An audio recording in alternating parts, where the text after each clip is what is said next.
Aurangzeb, the sixth Mughal emperor, ruled India for nearly half a century, from 1658 to 1707. His reign is one of the most significant periods in Indian history, marked by both grandeur and controversy.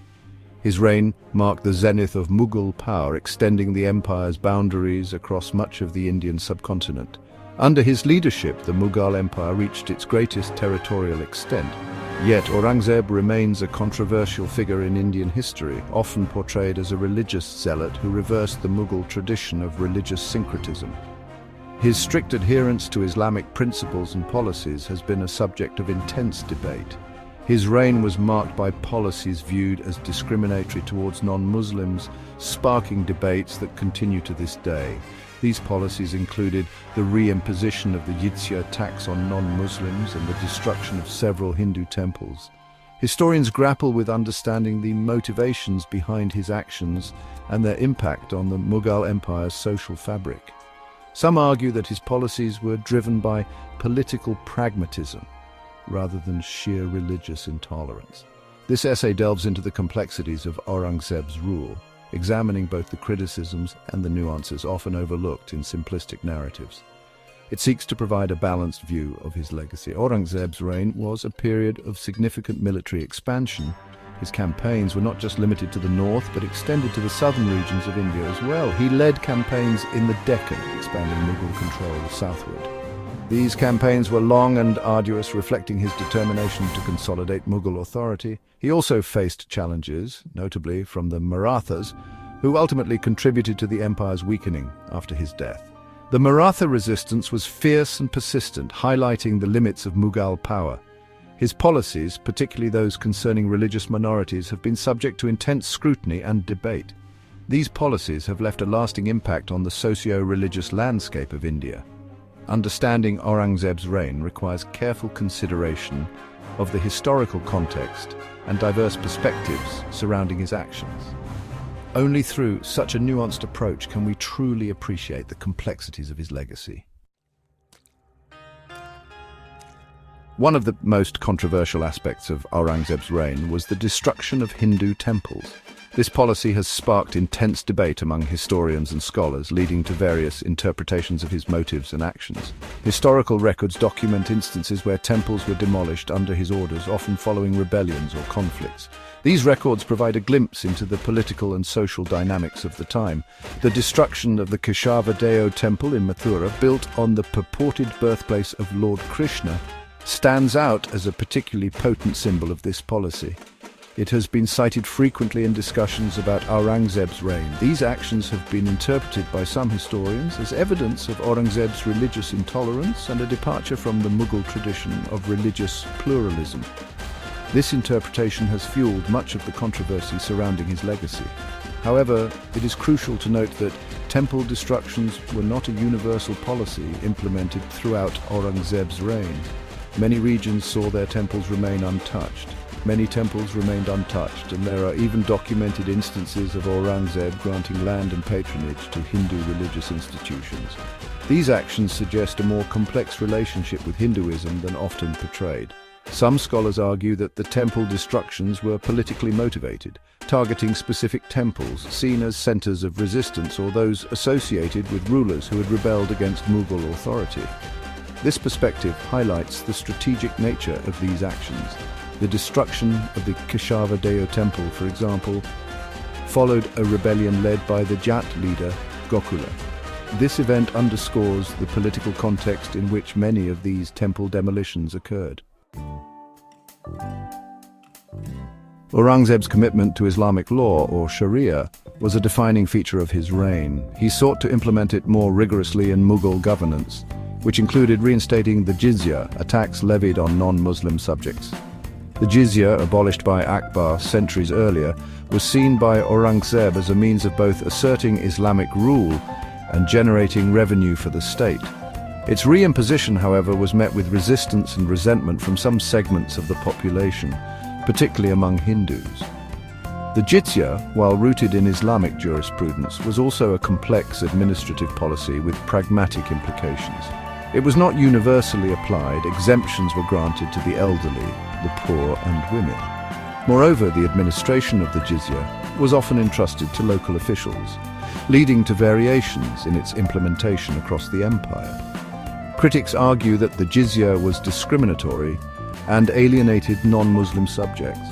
Others contend that it was primarily a fiscal measure and that its religious significance has been overstated. Aurangzeb's reign also witnessed a decline in the lavish courtly patronage of music and fine arts that had characterized earlier Mughal emperors. He banned musical performances at his court, deeming them un-Islamic. He also discouraged the production of certain types of art and architecture that he considered extravagant or idolatrous. This shift towards austerity has been interpreted by some as a sign of religious conservatism and cultural suppression. However, it is essential to consider that Aurangzeb was a deeply pious ruler who viewed his role as a defender of Islam. His personal piety influenced his approach to governance and courtly life.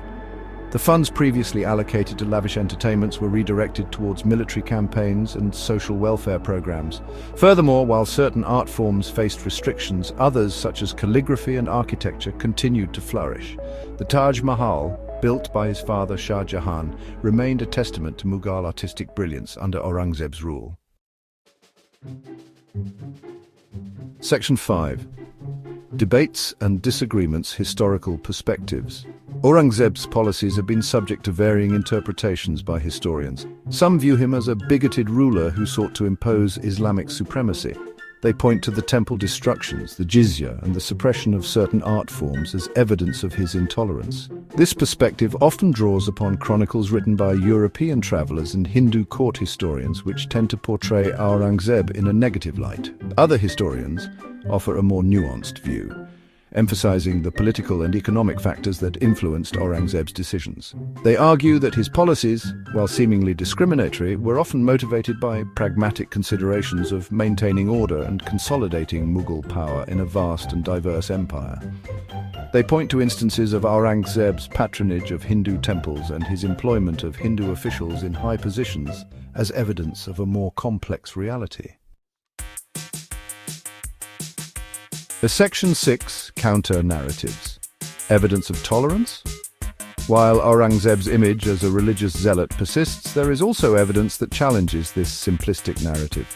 Historical records indicate that Aurangzeb appointed Hindus to prominent positions in his administration, including as governors and military commanders.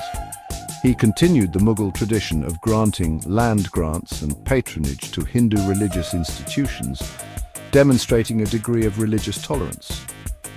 Furthermore, Aurangzeb's personal correspondence reveals a complex individual concerned with justice and fairness. In one letter, he reprimands a governor for mistreating Hindu subjects, emphasizing the importance of protecting their temples and places of worship. These examples suggest that Aurangzeb's policies towards non-Muslims were not driven solely by religious bigotry, but were shaped by a range of political, economic, and personal factors. Section 7. Modern interpretations. A contested legacy. Aurangzeb's legacy remains deeply contested in modern India. Nationalist historians often portray him as a villain who sought to undermine Hinduism and establish Islamic dominance. This narrative has been appropriated by Hindu nationalist groups to justify their own agendas. On the other hand, some scholars present a more sympathetic view, emphasizing his administrative acumen and his efforts to uphold justice. The debate surrounding Aurangzeb reflects broader tensions within Indian society regarding religious identity and historical memory. His reign serves as a lens through which contemporary issues of secularism, pluralism, and the legacy of colonialism are refracted. Understanding the complexities of Aurangzeb's rule requires moving beyond simplistic binaries and engaging with the nuances of historical evidence. Section 8. Conclusion. Aurangzeb's complex reign. Aurangzeb's reign was a period of both significant achievements and profound contradictions. He expanded the Mughal Empire to its greatest territorial extent, yet his policies also sowed the seeds of its eventual decline. His military campaigns stretched the empire's resources thin, leading to administrative challenges and unrest in various regions. He was a devout Muslim who sought to govern according to Islamic principles, yet he also presided over a diverse empire with a long tradition of religious syncretism. His attempts to impose a more orthodox form of Islam often clashed with the pluralistic traditions of his subjects. His legacy continues to be debated, with some viewing him as a bigoted tyrant and others as a capable ruler grappling with complex challenges. The contrasting views on his reign reflect the multifaceted nature of his policies and actions. Ultimately, Aurangzeb's reign defies easy categorization. His rule was marked by both grandeur and decline, a testament to the intricate dynamics of his time. He was a product of his time, shaped by the political, religious, and social currents of 17th century India. His decisions were influenced by the complex interplay of these factors, making his reign a subject of enduring interest. To understand Aurangzeb, we must resist the temptation to impose modern judgments on the past and instead strive to comprehend the complexities of his actions within their historical context. Only by doing so can we gain a nuanced understanding of his legacy. Only then can we begin to appreciate the multifaceted legacy of this enigmatic Mughal emperor, whose reign continues to captivate historians and scholars alike.